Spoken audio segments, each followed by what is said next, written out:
दोस्तों welcome back. एक बार फिर से आप सभी का स्वागत है आपके अपने यूट्यूब चैनल Noki24 पर। एक बहुत ही बड़ी अपडेट है साथियों आपके लिए कि रेलवे रिक्वायरमेंट बोर्ड यानी कि आरआरबी में जो ग्रुप डी की भर्ती है, जिसमें नोटिफिकेशन निकला था 32,438 पदों के लिए, उसमें फॉर्म भरे जा रहे थे और उसकी लास्ट डेट 22/2/2025 होने वाली थी। लेकिन अभी अभी एक बहुत बड़ी अपडेट आई है कि उसमें जो आपकी लास्ट डेट है उसको बढ़ा दिया गया है ना। केवल लास्ट डेट ही नहीं बढ़ी है, आपके जो करेक्शन की डेट भी बढ़ गई है, फॉर्म करेक्शन की, और साथ ही साथ एग्ज़ाम फ़ी की भी डेट बढ़ गई है ना। अगर आपने अभी तक फॉर्म सबमिट नहीं किया है तो इस फॉर्म को सबमिट कर दीजिए। बहुत ही शानदार नौकरी है ना, बहुत ही अच्छी रेलवे की है, सेंट्रल गवर्नमेंट की है, ऑल इंडिया वैकेंसी होती है, महिला पुरुष दोनों इसको अप्लाई कर सकते हैं। इसमें केवल और केवल हम डेट ही नहीं जानेंगे बल्कि इसमें पूरा हम नोटिफिकेशन को शॉर्ट तरीके से जानेंगे। जिन हमारे साथियों को पता नहीं है कि इसमें क्या क्या है उस सभी पर चर्चा करेंगे ना। सबसे पहले तो ये देख लीजिए, आज ही आया है, आज ही का नोटिफिकेशन है ना। देखिए अब ये 08/2024 का जो नोटिफिकेशन था, याद रखेंगे इस चीज़ को है ना। अब रिक्वायरमेंट 2025 का 22/1/2025, ठीक है। देखिए इसमें 22/2/2025 को लास्ट डेट होनी थी इसकी, आपके इस फॉर्म की है ना। लेकिन अब इसको बढ़ा के 1/3/2025 कर दिया गया है और रात्रि 11:59 तक इसके फॉर्म आप अप्लाई कर सकते हैं ना। वहीं अगर मैं क्लोजिंग डेट की बात करता हूँ कि आपके जो फॉर्म है इनकी क्लोजिंग डेट क्या रहने वाली है, तो आपकी 24/2/2025 थी पहले। किस चीज़ के लिए? आपकी जो पेमेंट के लिए थी है ना, ये पेमेंट के लिए। तो अब इसको 24/2/2025 से बढ़ाकर 3/3/2025 कर दिया है और रात्रि कर दिया है आपका 23:59 तक। इस चीज़ को भी अच्छे से समझेंगे है ना। वहीं आगे एक चीज़ और समझ लीजिए कि आपका date and time modification window, अगर आपका फॉर्म में कोई करेक्शन आपको कराना है, एडिट कराना है फॉर्म को, तो वो पहले थी 25/2/2025 से लेकर 6/3/2025 तक है ना।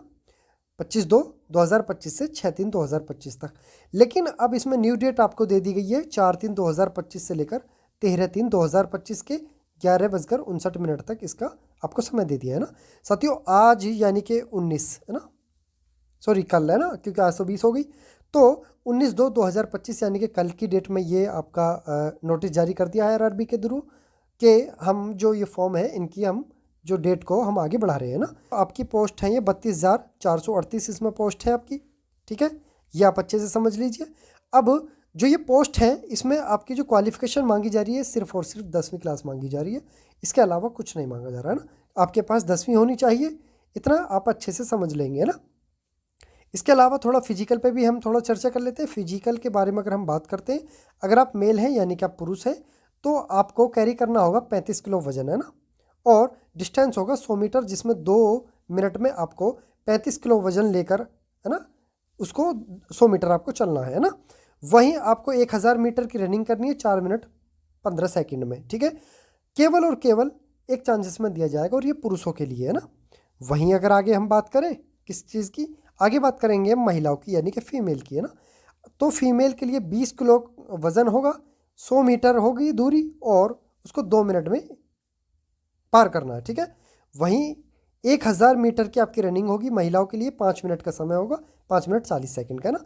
और एक ही चांसेस में आपको दिया जाएगा, इतना अच्छे से समझ लीजिए।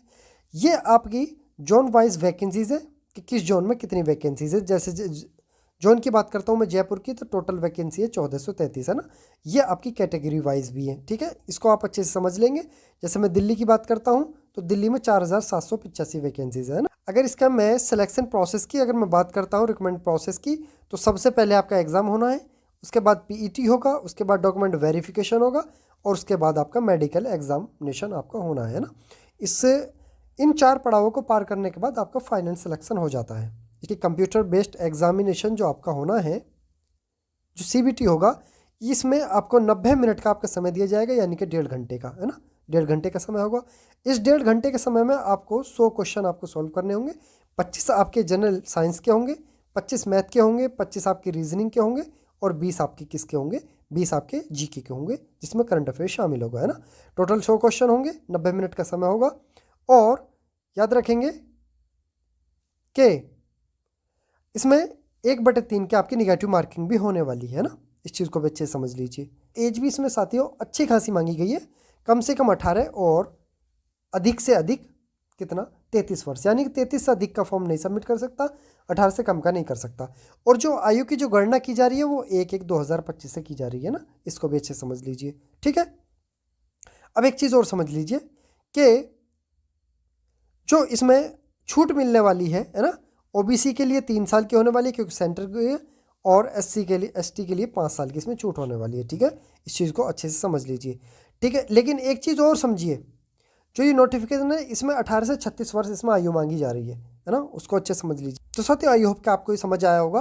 देखिए, पूरी चीज़ मैंने इसमें एक छोटी सी वीडियो में मैंने आपको पूरा कंप्लीट इसमें बता दिया है ना। 10वीं पास है तो आप इस फॉर्म को सबमिट कर सकते हैं।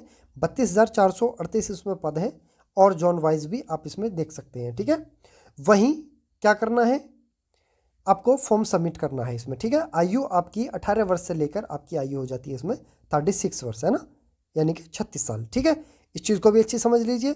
आपको ओबीसी से है तो अलग छूट मिल जाएगी, एससी एसटी से है तो भी अलग आपको छूट मिल जाएगी, 3 साल और 5 साल की, है ना। इस चीज़ को अच्छे से समझ लीजिए। ठीक है, आप अपना फॉर्म को सबमिट कर दीजिए।